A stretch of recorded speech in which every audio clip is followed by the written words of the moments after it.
Hello friends, आज की कहानी है गरीब लड़की की दिवाली। एक शहर में एक गरीब परिवार रहता था।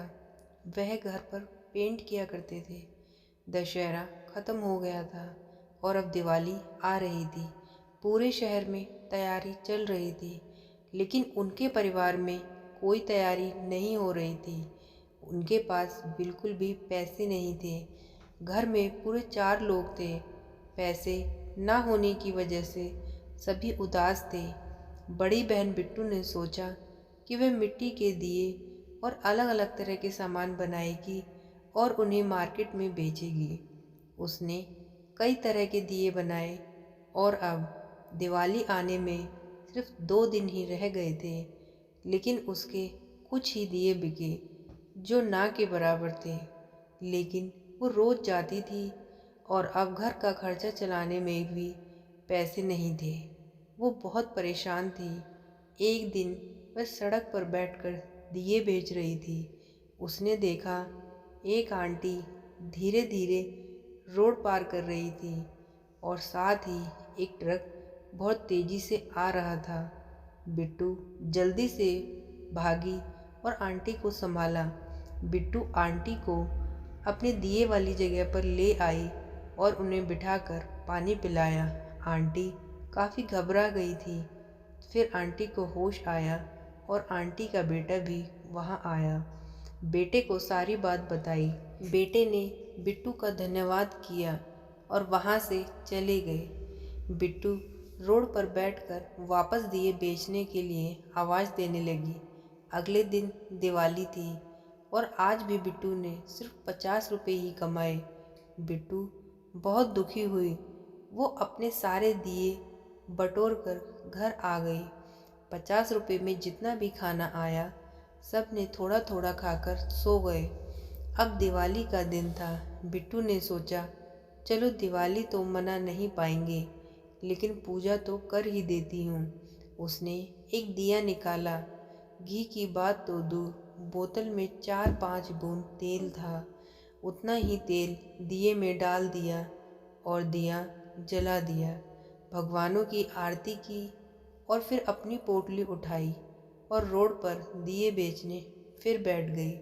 काफ़ी समय हो गया और बिट्टू से किसी ने अभी तक एक दिया भी नहीं खरीदा।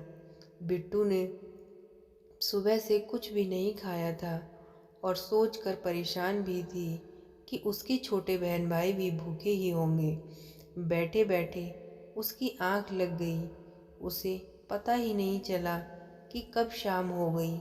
जैसे ही उसकी आंखें खुली तो उसने देखा कि उसके सारे दिए गायब हैं और वो इधर उधर ढूंढने लगी। कई लोगों से पूछा तो किसी ने कुछ भी नहीं पता चला।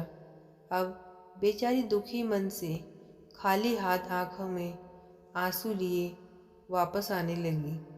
तभी जो रोड के पार एक मेडिकल स्टोर था, वहाँ से एक आदमी भागता हुआ उसके पास आया और उसे एक छोटा थैला दिया और कहा, बस यही कुछ दिए बचे हैं, तुम अपने घर जाकर जला लेना। बिट्टू को लगा कि जैसे किसी ने जले पर नमक डाल दिया हो। तभी उन आंटी जी का लड़का आया और बिट्टू को कहा, हैप्पी दिवाली। इस सामने वाला मेडिकल स्टोर मेरा ही है। तुम्हारे दिए मैंने ही लिए हैं और मैं कुछ ज़्यादा तो नहीं कर पाया। इस थैली में कुछ दिए और थोड़ी सी मिठाई है। मुझे लगा तुम्हारे सारे दिए तो मैंने ले लिए तो तुम्हारे पास कुछ भी नहीं बचेगा, इसलिए कुछ दिए वापस कर रहा हूँ। बिट्टू ने कहा कि चलो, मेरे पास कम से कम थोड़ी सी मिठाई तो है। बिट्टू वापस घर आने लगी और चलने से पहले उसने लड़के से पूछा, साहब आपका नाम क्या है? उसने कहा, राम। बिट्टू मुस्कुराई और वापस घर आ गई। उसने घर पर दिए जलाए और माँ लक्ष्मी को मिठाई का भोग लगाया। बिट्टू को लगा थैली में कुछ और भी है, जिसमें एक खत था और लगभग 10,000 रुपये थे। खत पढ़ा तो उसमें लिखा था, हैप्पी दिवाली। मेरी माँ की जान बचाने के लिए एक बार फिर से तुम्हारा धन्यवाद। ये पैसे तुम्हारे दियों के हैं, ये कोई एहसान नहीं है, ये तुम्हारी मेहनत और इंसानियत का ही फल है। साथ में ही उसने ये भी लिखा, अगर मेडिकल स्टोर पर नौकरी करनी है तो मेरे लक्ष्मी मेडिकल स्टोर पर आ सकती हो। ये पढ़कर बिट्टू रोने लगी और भगवान को धन्यवाद करके कहा कि इस दिवाली के दिन खुद श्री राम ने मुझे आशीर्वाद दिया और उनकी ज़िंदगी अब फिर से अच्छी हो गई। दोस्तों, इस कहानी से हमने सीखा कि मेहनत कभी ज़ाया नहीं जाती। बस हमें अपने मार्ग से पीछे नहीं हटना चाहिए और इंसानियत को बड़ा समझकर कभी किसी की मदद करने से पीछे नहीं हटना चाहिए। तो फ्रेंड्स, आज की ये कहानी आपको कैसी लगी? उम्मीद करती हूँ कहानी अच्छी लगी होगी, और अगर अच्छी लगी हो तो वीडियो को लाइक करें, चैनल को सब्सक्राइब करें। Thank you.